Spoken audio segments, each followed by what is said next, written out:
Field Agronomist with Pioneer. I'm here in Sherman County, Kansas. I'm out today looking at wheat. I like to see what the growth stage is of the wheat at this time of year. We get threats from cold weather every now and then, and I like to see where the growing point is on the wheat at this stage to see if there's potential for that cold weather to damage the growing point and the wheat potential. So to do that, I'm going to dig up some plants.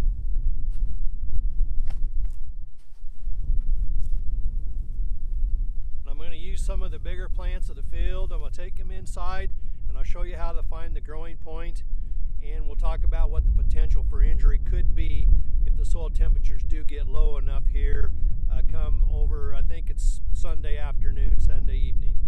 We've brought the plants inside and now I'd like to show you how to find that growing point. But first I want to show you where that growing line is, or where that soil line is I should say.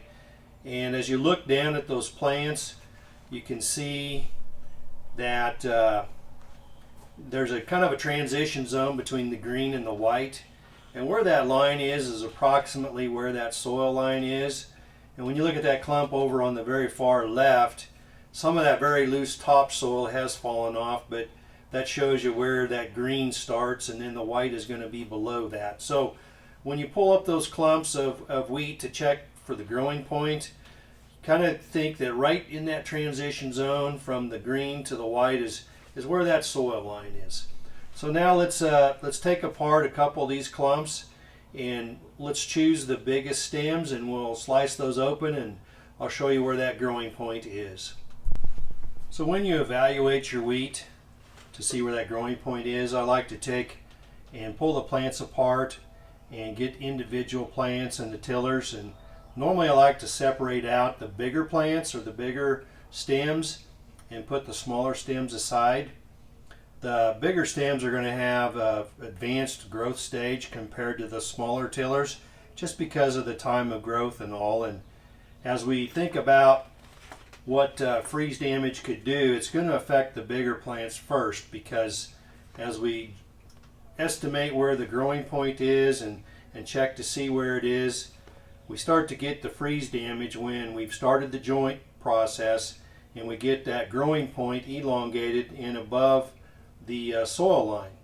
So the next thing I'm going to do is to show you how I like to find where that growing point is without slicing it open, and then secondly slicing it open and zooming in and actually showing you where that little developing wheat head is on this particular clump of plants.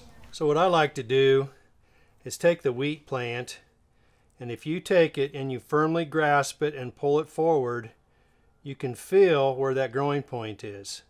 Now right here is the first joint, and there's a little bulbous type growth here, and then it gets flat.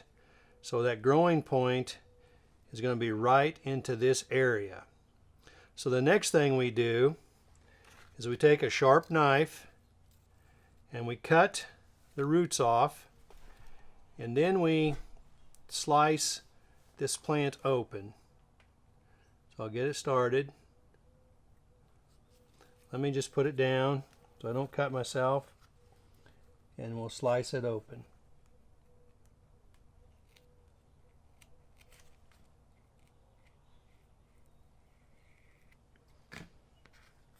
So with that done, we remove this part. We can see indeed, here's the first joint. The first joint is right here. And the growing point is right here into this green, and right there is the little wheat head. So I'm going to lay this down, and then I'm going to take a zoom up of that for you, estimating where that soil line currently is. So I wanted to give you an overall view of what the plants look like. So on the right is the growth stage as we look at it from a leaf perspective. We have 4 leaves on this particular plant in this particular field, and do remember that I'm out here in western Kansas, southwest Nebraska, and a little bit of northeast Colorado, and this is some of the bigger wheat that we're looking at right here.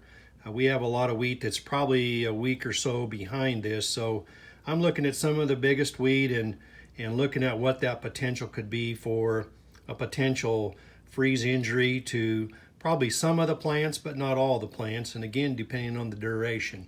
So we're about V4, and then again, I've shown you this picture here of where that growing point is according to the soil line. And then in this picture here, if you look at the very tip of it, right up here, that's the growing head of that wheat. So it's not in line with the soil line, but I did want to show you what that little wheat head looks like today. So it's actually there if you wanted to dissect your plants and look for it. So a lot of things to consider as we think about wheat freeze damage. We do need to wait probably about 10 to 14 days after the freezing event to see what the status is of our wheat and those growing points.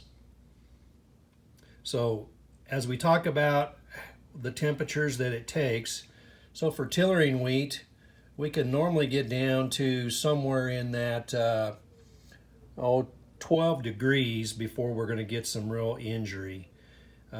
If your wheat is jointing and we see that joint above the ground, maybe the second joint is showing, then it's only going to take about 24 degrees for 2 hours to cause some injury to those heads, or maybe cause us to lose some of those stems due to the freeze.